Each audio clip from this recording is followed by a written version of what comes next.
Welcome, everyone, to our first plenary session of the conference. For those of you joining online, my name is Paul Hebbard. I am the University Archivist here at Simon Fraser University. It's my pleasure to introduce this morning's speaker, Dr. Marian Dörk, who I believe is joining us in the evening.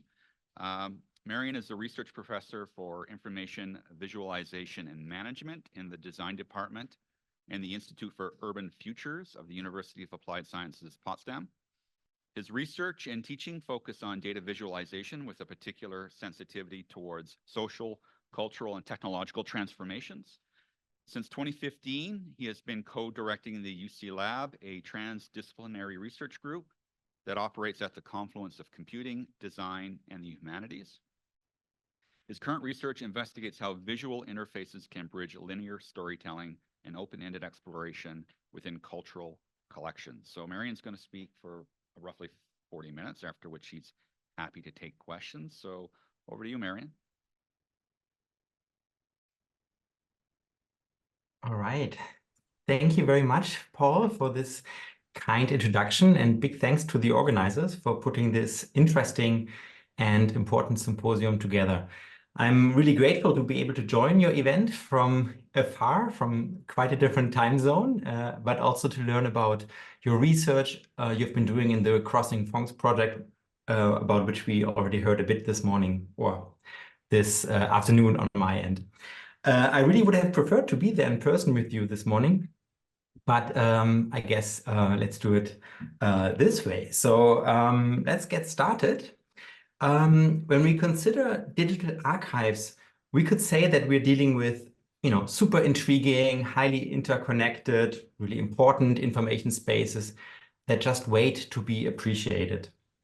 And when we look at the interfaces that offer access to these interconnected and multifaceted databases, they still tend to be primarily oriented towards keyword search, which requires some sort of query to start with and then displays items in relatively rigid lists and grids, typically arranged along some kind of relevance sorting that hardly conveys how the items are situated within the larger collection. So Mitchell-Whitelaw characterized this dissonance between the available data and the provided interfaces as a kind of miserliness, a kind of stinginess, and demanded more generosity in collection interfaces. This is a truly generous mass, large, abundant, ample. Yet in response to this abundance, collection interfaces wheel out miserly lists one page at a time.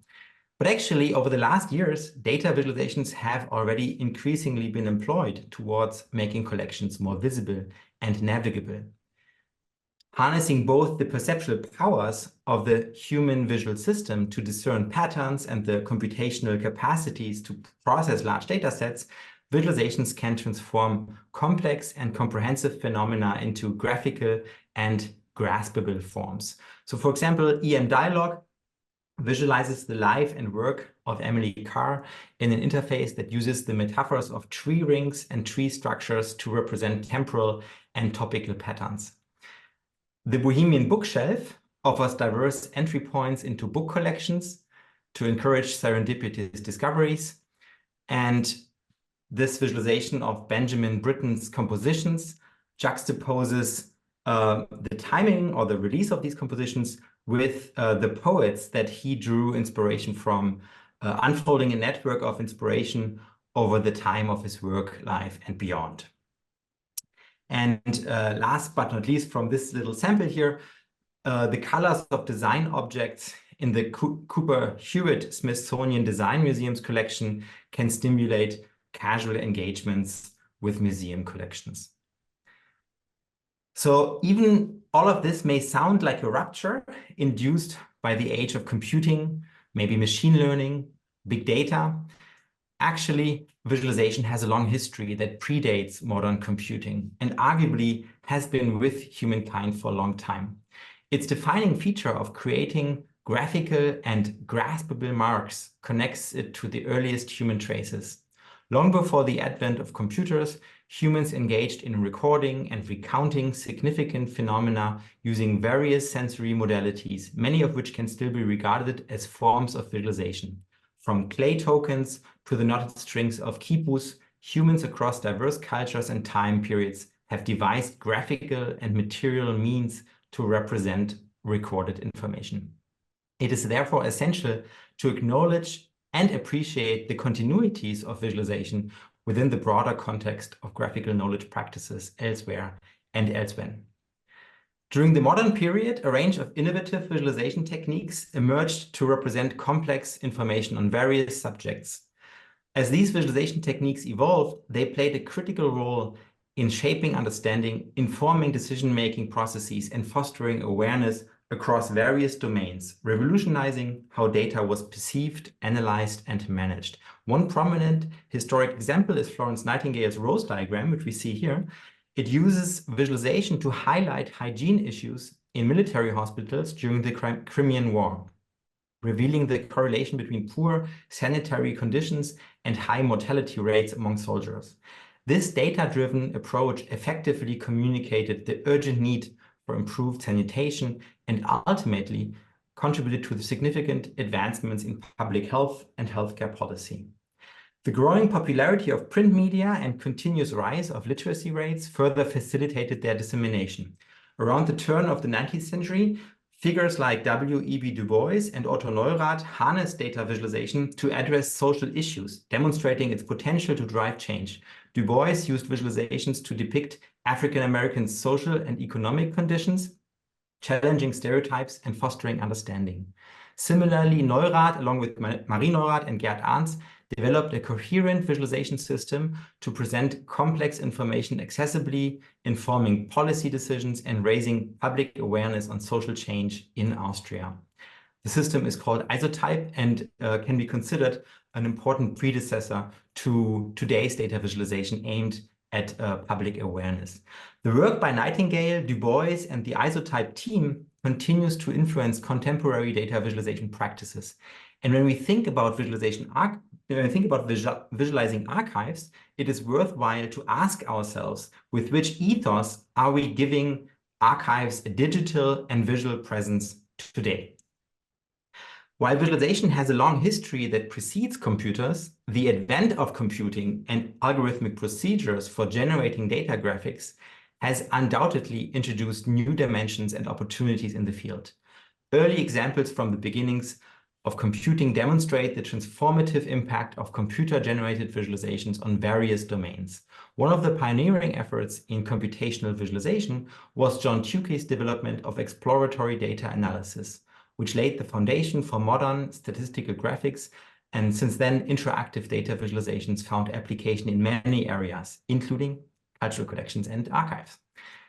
So data visualization is distinct in that it offers algorithmically generated interactive graphics based on data. In this sense, a visualization gives visual form to something that is latently present in the data form, but not yet visible, at least not in meaningful arrangements. And by becoming visible and navigable, visualizations promise to aid our thinking. So for example, by turning dates associated with images into a timeline, a visualization can transform abstract data sets into perceptible shapes and layouts that are ideally conducive to intellectual work. Hence, visualizations can set the table for explorative and interpretive work with data, such as in this case, a temporal and thematic collection of historic drawings. Interaction techniques equip data visualizations with the capacity to alter views, to see details, and carry out analytical tasks. What kinds of interactions are meaningful depends on the particular needs in various domains where data visualizations are being taken up to support exploration and communication. Memory institutions such as archives are unique sites where this dual quality of visualization can be embraced, as Isabelle Meres formulated it, for exploration of data and for communication of findings. So in this presentation, I'm asking, how can we talk about and with data visualization? That is, on the one hand, the concepts for discussing data visualization, and how can we connect and interweave narration into this dynamic medium? As the new millennium unfolds, data visualizations are increasingly introduced into archives, museums, and libraries, as of course the project of Crossing Fonds is already demonstrating, all feeding the need to reconsider the vocabulary of data visualizations. The kinds of terms invoked to design and discuss visualizations have great implications on how the world is seen through their lens. To expand the possibilities for humanist data visualization, I argue we need to develop terms that integrate philosophical principles with tangible experiences in the physical world. I call these conceptual analogues, as they let us engage theoretically and practically with the design and use of interfaces. And with this, I'm drawing from Donna Haraway, who stressed the critical importance of the ways we talk about the world. Because it really matters what matters we use to think other matters with. It matters what stories we tell to tell other stories with. It matters what knots, not knots, what thoughts think thoughts, what descriptions describe descriptions, what ties tie ties. It matters what stories make worlds, what worlds make stories. The specific words that we use to devise and discuss data visualizations can either encourage or discourage certain perspectives and pathways into an information space. It is a worthwhile exercise to examine these key terms and reconsider the language used when speaking about the people, practices, and principles of visualization. To realize the potential of computational visualization for humanist purposes, it is necessary to reassess some of the basic concepts and conventions for their application in the humanities. A crucial starting point involves challenging the key terms that practically every visualization addresses. First, the content of visualization, what's actually in the data set. Then the intended audiences, who's the visualization for, and what are the actions that can be performed with the visualization. This triad is increasingly scrutinized and decentered as scholars recognize the importance of interrogating these concepts to create more inclusive, diverse, human-centered visualizations and interfaces. By re-evaluating these foundational aspects, the field of data visualization can better align with humanistic values and principles, ultimately leading to more sensitive and critical research and design that asks, why is it like this and not like that? And when we see data visualizations becoming so ubiquitously applied in many sectors of public and private life, a critical approach to visualization should help us to come to grips with the politics of data visualization.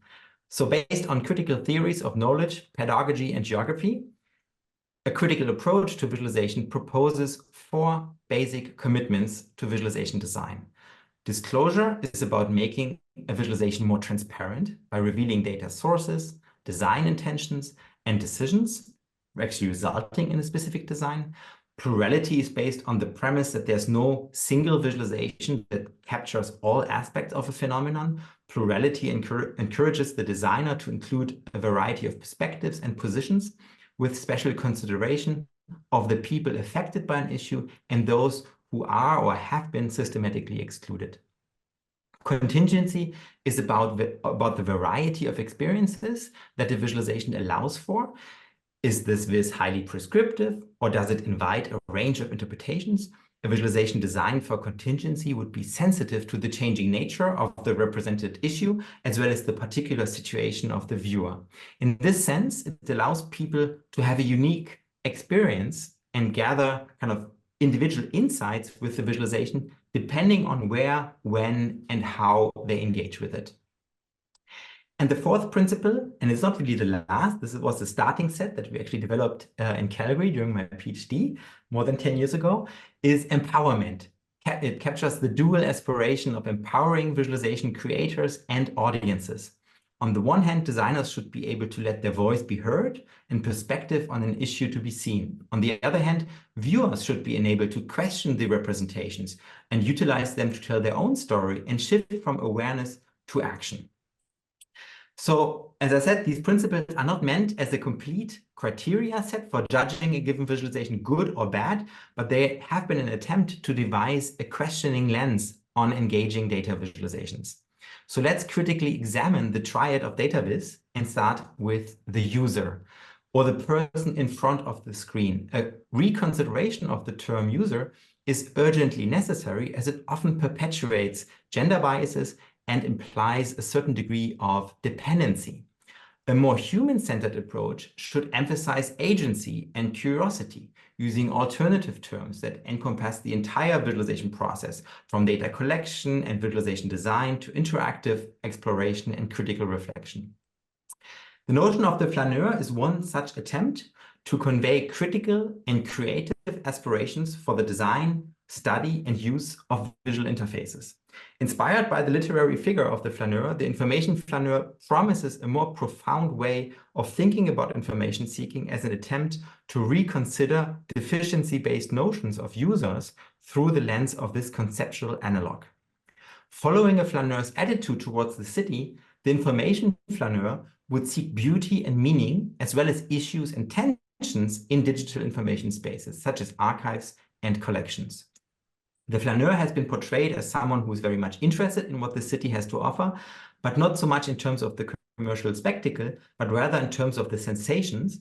And while doing so, they would develop their own pace and perspective, which is also reflected in a critical attitude. The flaneur is torn between the fascination by the urban spectacle, but also repulsed and alienated concerning the social realities that appear to come with modern progress.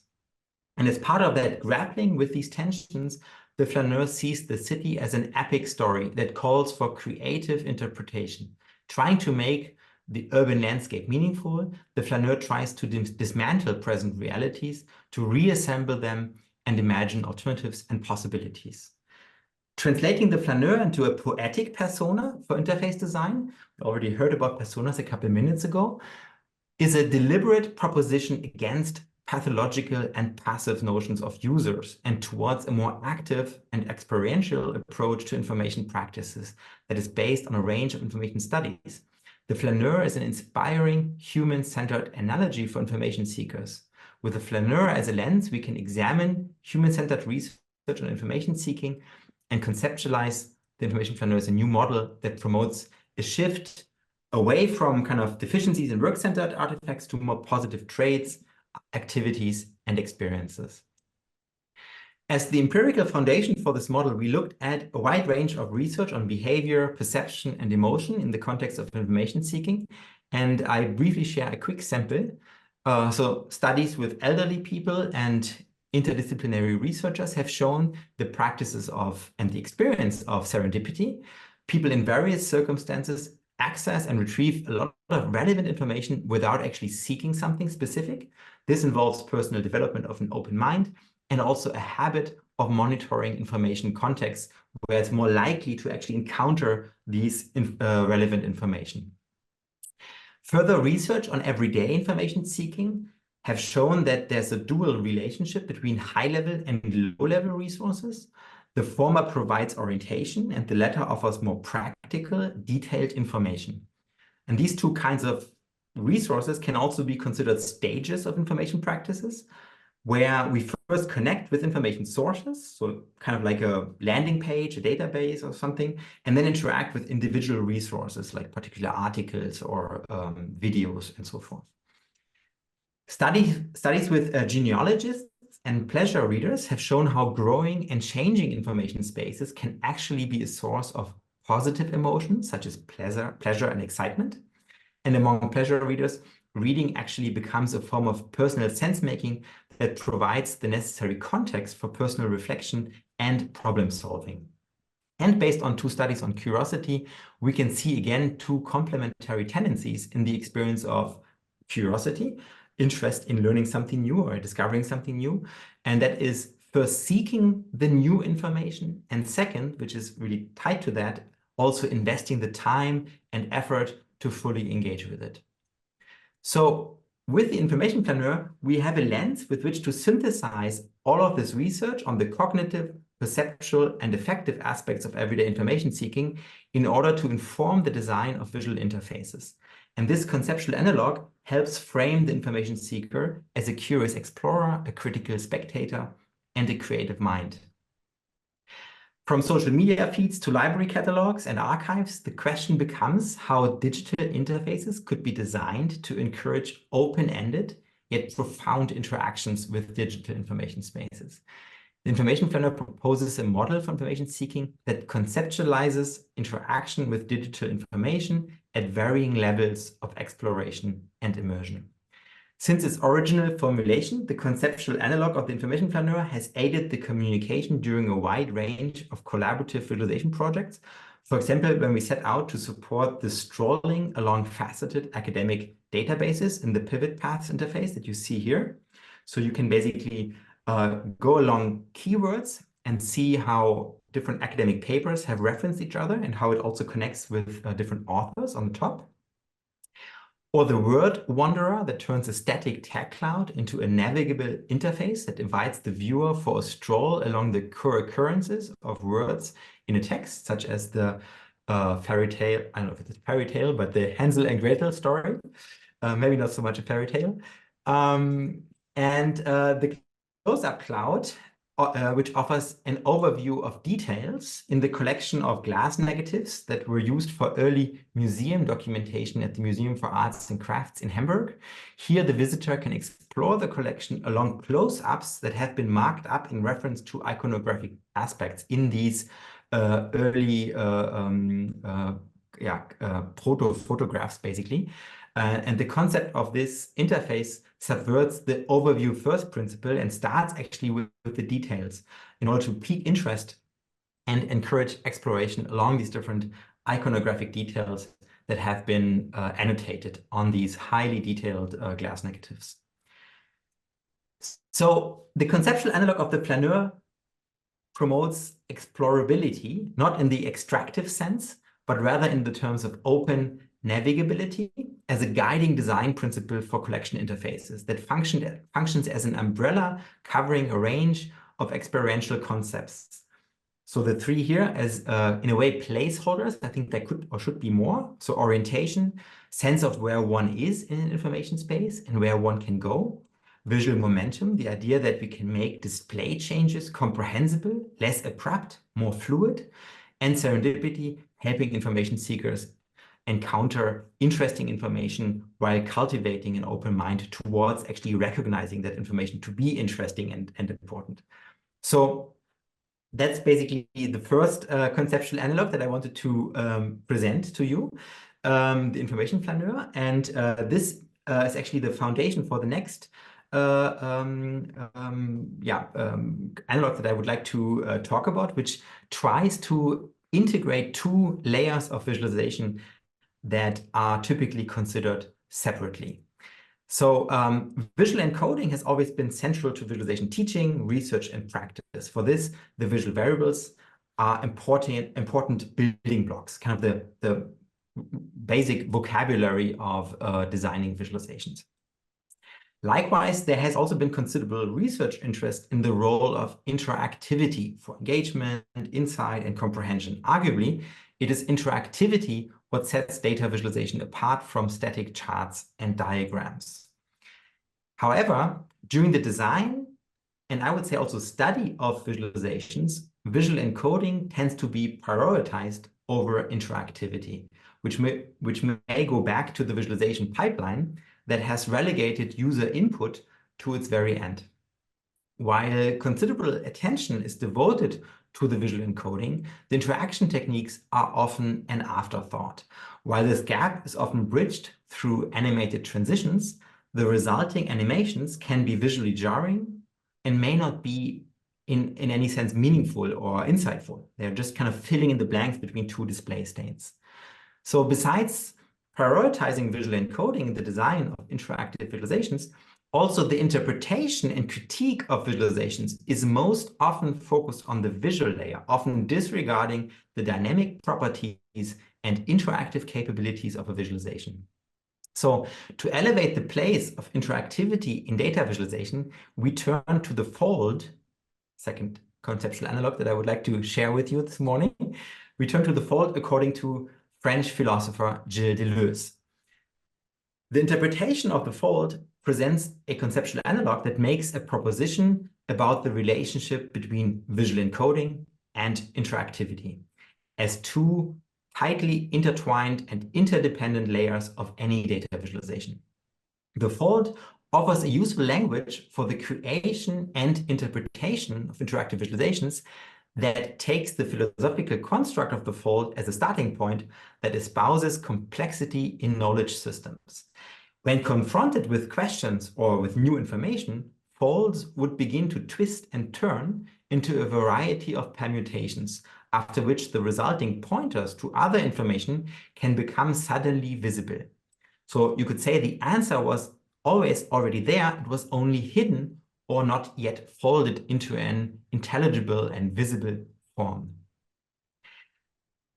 The fold, according to Deleuze, has three complementary operations: explication, implication, and complication.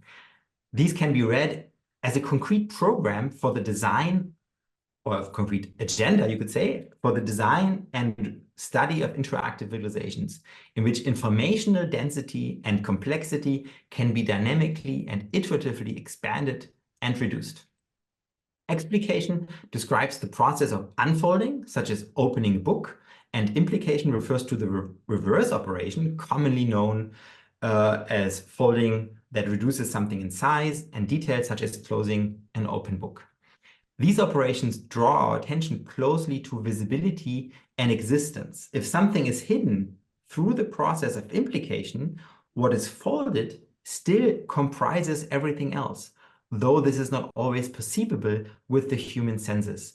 Through this process of explication, hidden connections can become visible again. So this is actually, I think, super interesting if you think about data visualization. What is shown versus what is hidden, what is not shown yet, but already there. That is the name of the game of any visualization. We always have to reduce and decide what is shown and what will be shown later through some form of interactivity. As the third operation of the fold, complication offers an explanation of how sense-making works, as information accumulation and connection building of everything perceivable, while also addressing its arbitrariness and incompleteness. Because everything is folded to infinity, every possibility is already there, yet it cannot expose itself in its entirety at any moment. There's too much, and it's so intricately interconnected that it is impossible to grasp everything at once at a given moment. So surprising occurrences and adjacencies emerge through complicated folding processes in which connections are rearranged so that parts of the connected universe become visible again at a time.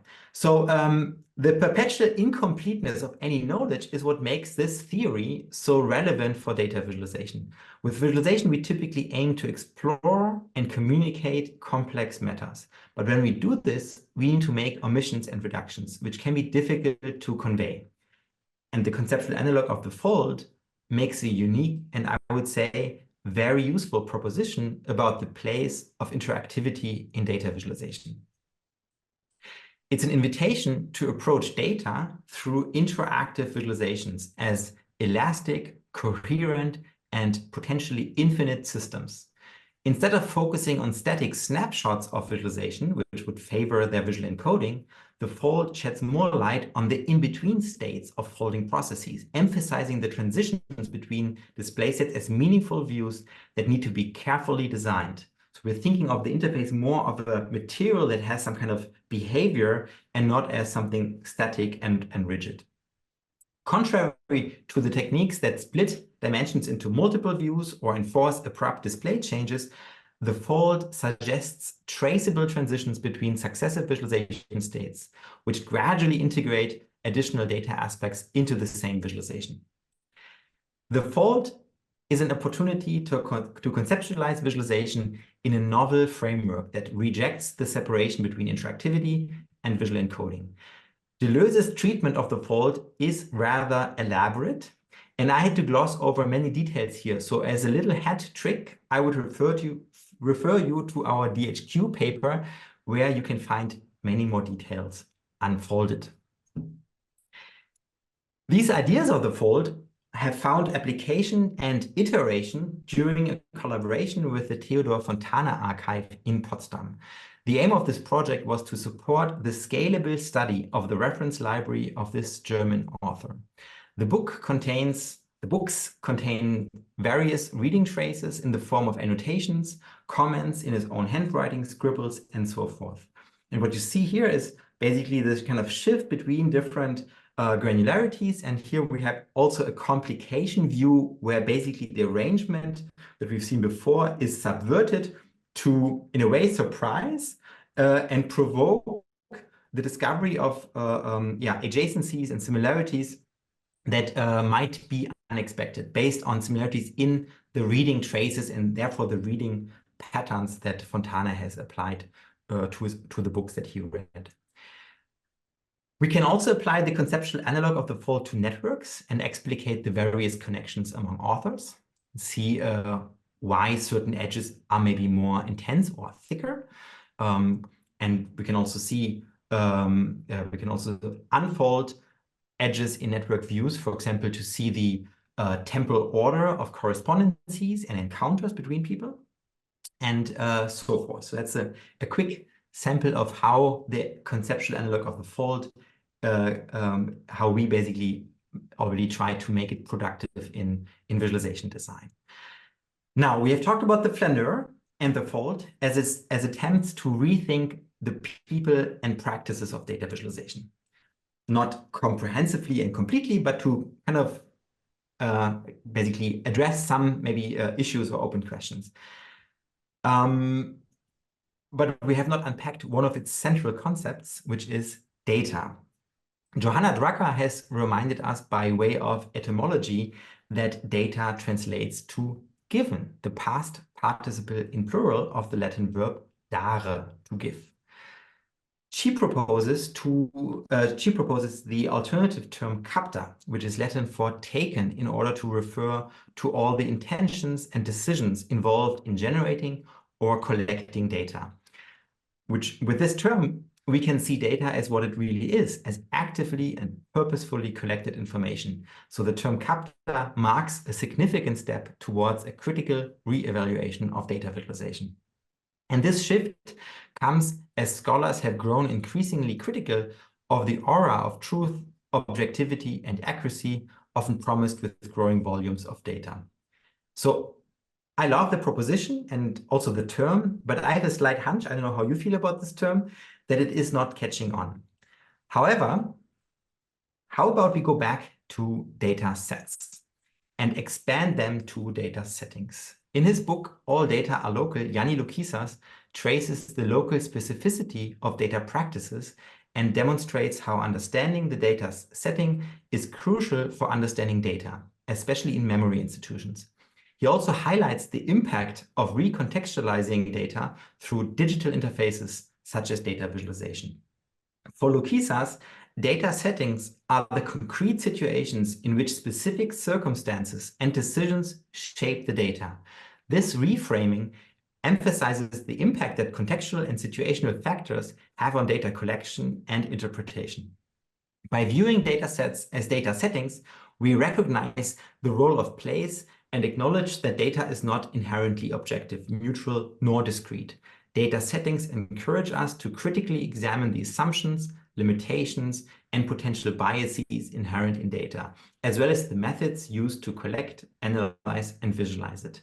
Seeing data as data settings, we may also see new opportunities for audience engagement, cultural education, and devise new formats to engage and involve people in the design process. Over the course of more than 10 years, we have carried out many co-design workshops that retrospectively could be understood as co-creative data settings. It actually all started with Amber Collective, an independent film and photography archive documenting working class culture in the northeast of England, and we continued refining and adapting it over the years in Potsdam and elsewhere. Samples from the collections are printed into various collage-friendly forms, and apart from the typical collaging and crafting utensils for drawing, gluing, crafting, and so forth, there are also always snacks and drinks to make sure everyone participating in the workshop feels nourished and comfortable, which I hope all of you in the room in Vancouver right now are also. So the participants are asked to create collages that offer promising perspectives and pathways into the collection. So this is actually, maybe I repeat this because this has been the key, let's say, task or request that we have over and over again utilized for this collaging activity, and it really worked wonders. So we asked them to create, not to design interfaces, but to create collages that offer promising perspectives and pathways into the collection, whatever the collection may be. We have done this with many collection partners, many institutions. And what comes out of this exercise is often pleasantly surprising. Here we have a collage of the data collection of the Berlinische Galerie, or a collage showing spatial, temporal, and topical relations in the Exile archive of the German National Library, a collage of a porcelain collection along color and shape. And here we have one of the collages created with Amber in Newcastle, with photos documenting the impact of urban renewal programs, I think in the 80s. The potentials and problems that are, of course, always there when we're dealing with digital interfaces and visualizations are then discussed together by jointly interpreting the results. So the clue about this format is that we don't actually ask the creator of a given collage to present it, but rather to kind of jointly interpret what the collages might signify, what kind of patterns it might convey. So we kind of go into an open interpretation round, and in this way, arguably, the collages themselves act as conceptual analogues as well, since they represent particular ideas on how to see and explore a given collection, following the request for promising perspectives and pathways. So over the years, as I said, we have carried out this format very often with students, researchers, various collaborators, and it has proven as a useful format to basically meet, to get to know each other, to exchange in a exchange basically across different institutional and disciplinary differences, and also learn about the possibilities and also limitations that are present in any kind of collaborative project. And especially the collages have lowered the threshold to ideation and invited participants to engage in a playful creation process. And it was always a really useful catalyst for discussions among all collaborators and also other people who might be interested in the topic. So the co-design workshops like this need to be planned, and to do this, we need to think about who to invite to join the workshops. As I said, besides the collaborators, we often also had let's say strangers or non-invested people who were just interested in the topic. We also have to think about what to ask them to do with what kind of material. And typically the collaging workshop is the start of a multi-stage co-design process over which the interface and visualization ideas collaboratively emerge and gradually crystallize into concrete interface designs and visualization prototypes. This evolution from initial ideas and sketches to visual designs and prototypes can be seen here for the project with the German National Library. By cultivating an atmosphere of trust and transparency throughout the process, already beginning with the first collaging workshop, but throughout these different events and encounters, there is a joint ownership and actually clear provenance of ideas. So there's no surprise after months or years of a project, what might come out. It's quite to be expected actually what comes out. So here we see the resulting experimental prototype, and in this visualization project, as many others, conceptual analogues like the flaneur and the fold have helped us to devise a joint language to then also collaboratively devise new kinds of visual interfaces for cultural collections. And for many prototypes like this one, we assume there is a particularly curious, motivated, and knowledgeable person who's going to make really good use of all these interactive possibilities, which admittedly is an assumption that may not hold for everyone, which I think is kind of the hard truth that we have faced or learned about over the years. So apropos coming to terms with data visualization, I would like to finish this presentation with two terms that we often use in our research group to describe two distinct modes of experiencing digital interfaces, such as visualizations, basically reflect on their kind of role, navigation and narration. Traditionally, we think of navigation and narration as separate experiences. Of course, navigation being the more interactive, dive-in mode of experiencing an information space, and narration being more linear and also a lean-back experience. Now, with a decade of, or more than a decade of storytelling, mostly in online journalism, we know that these two can be integrated, and it can actually be done really well in interesting ways. But coming from data visualization, it still can be tricky to add storytelling elements to visual and interactive interfaces in a way that is actually useful and meaningful for an audience, and also for the authors, creators, and designers. So we set ourselves up to the challenge to entangle these, and we noticed a promising mutual transformation, a kind of productive double bind. So we want to see, basically, or want to investigate, and I'm also curious to hear what kind of experiences you have made. We want to narrate visualizations, but also find ways how stories can be navigated. So this entanglement of navigation and narration raises some interesting questions for visualization design and research. Can we make data both navigable and tellable? What would a meaningful integration of open exploration and linear storytelling look like? And how can the crafts of telling stories and building interfaces be mutually supportive?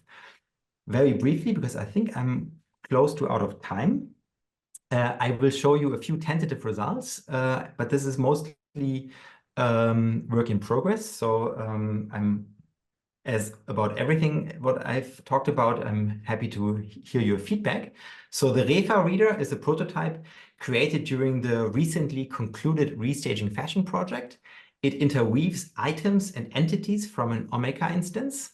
Omeka, the software that the Crossing Fonds project also uses.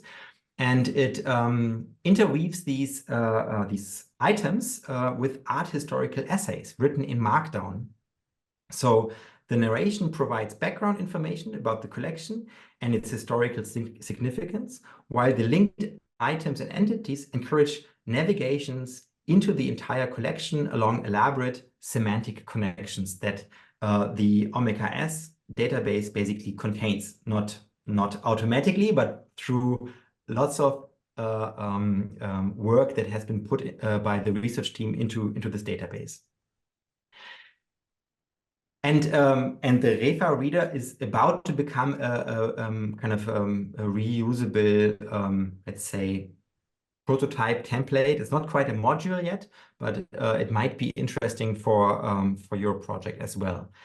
In the ongoing project Amazonia Future Lab, we are collaborating with indigenous communities from Brazil and Colombia, as well as collecting institutions in Berlin. And we investigate how objects scattered across multiple collections can be networked and narrated by combining documentary video with interactive data visualization. With this, we hope to find ways that the resulting interface works both in an exhibition setting as well as on personal devices in both navigational and narrative ways. This is currently on display in Rio de Janeiro, actually, in an exhibition. And the last project that I wanted to share with you, we have recently collaborated with a climate activist and author, Andrew Boyd, to make a flowchart about the climate crisis navigable and audible. And I'm not pressing play here, but I encourage you to try it out by yourself. It basically is, it basically allows you to listen and watch the flowchart unfold, but at the same time, and as on your own kind of initiative, you can also uncover and investigate what the flowchart contains. And by instrumenting the prototype and learning and receiving feedback, we have learned that people are actually, as we probably know, are quite diverse in their preferences with regard to narration and navigation, and that actually these both modes have their place, but that it actually really helps to integrate them in a common interface. Jonah Pomeranz, the interface design student, researcher, and designer on this project, turned the interactive flowchart into a reusable template, and we ran a blog course with undergraduate students just starting out in interface and communication design, and we were happily surprised to see how they use the template to map out and talk about a range of personal dilemmas in what we think very creative and expressive ways. To conclude, conceptual analogues are metaphors that combine theoretical principles with practical experiences and are particularly potent communication aids to reconsider the basic vocab of data visualization, to formulate poetic personas like the flaneur, or to develop design principles like the fold. Conceptual analogues have the potential to step into intellectual universes while remaining connected to concrete everyday practices. By offering an evocative and accessible vocabulary, conceptual analogues can help cross-disciplinary boundaries to formulate and convey aspirations for visualization design and research. Especially in collaborations invoking expertises from multiple fields and perspectives, conceptual analogues can support the joint development of coherent frameworks that are not impeded by technical concern, but imbued with aspirations and commitments. Outdated conventions and dichotomies can be challenged by thinking of the user of search interfaces as an information flaneur, by coupling visual encoding more closely with interactive capabilities through the fold, and by reframing static notions of data sets as dynamic, co-creative data settings, or maybe also by entangling navigation and narration. Before I really end, I would like to express my deep gratitude to my wonderful collaborators, from supervisors, in particular Sheila, who is in the room, to the many researchers and students involved in the presented projects. Some of them are listed here in order of appearance in the presentation. Now I thank you for your patience and attention, and I look forward to your questions and further exchanges during the symposium. Thank you very much.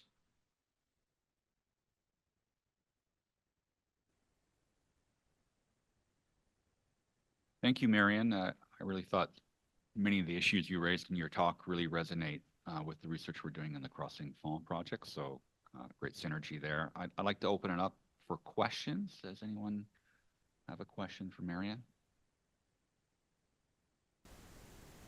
Sarah. Hi, Marian. It's so great to see you, and that was just a fantastic talk. Could you talk a little bit in the project that you showed? You showed that fantastic, workshop, the collage, and I see there's a user base there who has some kind of relationship and affinity to the archive of the font. What about the others? Like, how do you assemble your user group? I'm sorry, not going to. How do you assemble your information flaneur group? And how do you keep them engaged over the course of developing, the visualization process to its end?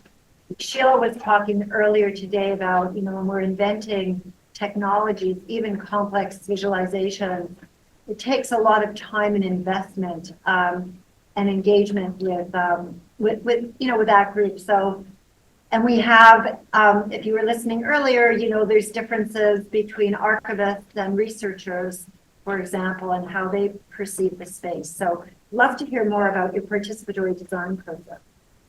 If you could hear that, sorry. Thank you for the questions, Sarah. I think I understood your question. So you are asking basically how we are able to work together with these different backgrounds in these projects. Is this correct? No, I should probably use the mic. No, I'll really simplify it. I was complimenting you on your use of collage in imagining relationships within collections. But then I was asking, as you build these rather deep and complex visualization systems, how you work with an assembled group of information flaneurs. But, I'm talking about curators, museum directors, potential users of a collection. We're talking earlier about the kind of data that archivists have about the people who do make use of those collections. Digital humanists came up earlier too. So how do you assemble those people, and how do you help them help you? Well, I think there are two answers to this. So first of all, I mean, the point of my talk is that I think it does help to have a not a common, entirely equivalent vocabulary, but that there are a few terms like the flaneur, maybe there are other terms for different projects that that carry a bit of an like a shared commitment or aspiration in a project, so that we have maybe you could even call them boundary objects, something that can actually be latched onto from the different backgrounds and disciplines. I think that's one tactic, and that's what I wanted to kind of promote with this presentation. And then more practically in collaborative projects, I think a key decision is actually it's 3 decisions. Who do you actually have in your immediate team, like in your lab, like sitting next to you? Who do you have in the collaborating institutions? So, for example, museums, like who's actually signing in or signing on to the project? Like what are their backgrounds? And then kind of the outer layer of this project is who's coming to the events, like a workshop or a feedback session. So that you actually make sure, especially in this outer layer, that you have a diverse set of people who not all have stakes in the project, but are let's say intellectually sufficiently invested in the topic that they are motivated to help you in your project. And then I think the point of the collaging workshop is to make it utterly accessible. Like it can be done. I mean, actually the collaging workshop is the most difficult for those who have experience in designing and developing visualizations, because they might start wireframing or thinking immediately in the categories of technology. That's what we don't want. We want the collages to be really about the material, the themes, the contents. So that's what we want to surface, so that the technological constraints are not in the way. But it has basically always worked. Sometimes people are a bit worried and think, this looks a bit like, kindergarten, or I haven't done collaging, since I was in school. And once they get permission to do so, because their day-to-day work is actually not involving collaging, it's so much fun. And actually the people who you then bring together around these joint projects, I'm sure that Crossing Fonds had similar experiences. There's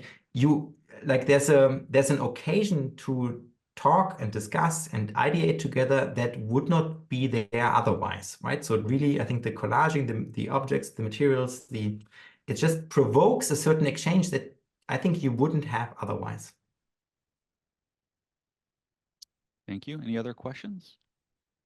We do have some online. Okay. So we have a question from Marilyn. So this is earlier in your presentation. It says, the speaker mentioned the use of alternative nouns for the word user. In the presentation, they used the word flaneur, the French. However, this word may be problematic for those who do not identify as the masculine equivalent of flaneur. For example, Griselda Pollock says there's no female equivalent of the quintessential masculine figure, the flaneur. And Deborah Parsons said the urban observer has been regarded as an exclusively male figure. So are there non-gendered approaches for an alternative word for replacing the word user to give the participating audience member more agency when they approach an interactive database such as Crossing Fonds? Yeah, this is a great comment, and this is actually very much true about the flaneur, that it is a gendered persona. And actually in other presentations, I more explicitly acknowledged that. I think, I mean, of course, we have had books and essays written on alternative figures that kind of mimic and kind of mirror this with the flaneurs. I'm not too deep into that discourse, I have to say, though. But I guess something that we have noticed over the last 1 and 2 years, actually in the Amazonia Future Lab project, that the Wanderer is actually maybe a bit more open, let's say. We actually, the prototype and concept that is that the team develops in the Amazonia Future Lab project actually decided to call it the Wanderer. So we are actually going more with that now. But in terms of, let's say, intellectual provenance. Like when we developed the idea of the flaneur, or the information flaneur, that was actually during my PhD in Calgary. It proved still to be a useful starting point to question and challenge. As I talked about this, the kind of the dominant notions of users. But it has a backpack, and actually that's interesting about, I think, many of these conceptual analogues. They do not come without that backpack. I think there probably will not be, and maybe we don't want neutral terms. I think the question also doesn't go towards this, but more maybe inclusive and not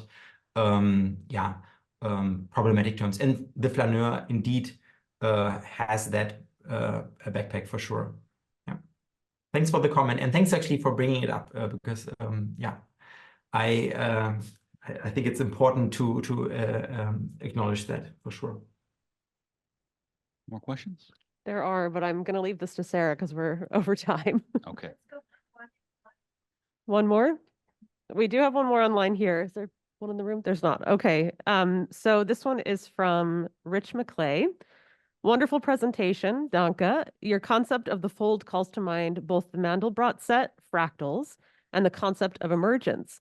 Have either played a role in your research? Also, you outline exciting approaches for the future of visualization in augmented and virtual reality. Emergence, not so much, but we are actually looking into fractals, believe it or not.